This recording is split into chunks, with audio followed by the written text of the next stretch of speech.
बालेन शाहका बुवाको पार्थिव शरीरलाई अन्तिम श्रद्धाञ्जली दिन यसरी लगियो पशुपति।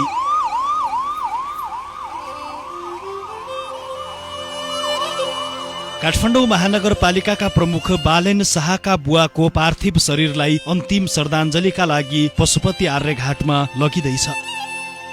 जुन दृश्य हामी यति बेला सिभिल अस्पताल परिसरबाट देखाइरहेका छौं।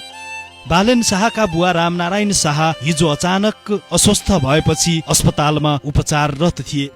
उपचारका क्रममा आज दिउँसो 12:20 « 77 वर्षको उमेरमा उनको निधन भएको हो।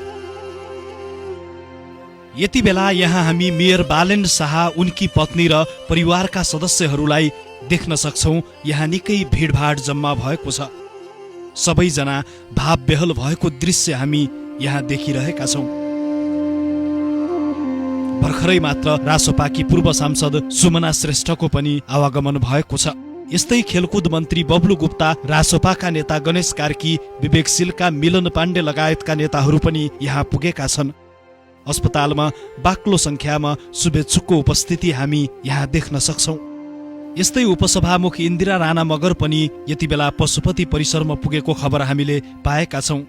रासोपाका पूर्व सांसद गणेश पराजुलीदेखि कलाकार निश्चल बस्नेतसम्मको उपस्थिति आर्यघाटमा रहेको जानकारी प्राप्त भएको छ। रामनारायण शाहको पेशागत पहिचान उनी एक आयुर्वेदिक डाक्टरको रूपमा थियो। उनले आफ्नो जीवनको लामो समय देशको परम्परागत चिकित्सा प्रणालीको सेवामा समर्पित गरेका थिए। उनले काठमाडौँको नरदेवी स्थित आयुर्वेदिक अस्पतालमा लामो समय सेवा गरेपछि सिंहदरबार स्थित वैद्यखानामा सरुवा भएका थिए। बालेनको जन्मताका उनको परिवार नरदेवी आयुर्वेदिक अस्पतालको क्वार्टरमा बस्ने गर्थ्यो। आमा बुवा, एक दाजु र एक बहिनी सहित बालेनको परिवार नरदेवीको क्वार्टरमा बस्थ्यो र बालेन त्यही हुर्किएका हुन्। अन्ततः देशलाई एक होनहार सपूत दिएर रामनारायण शाह हामी माझबाट विलय भएका छन्।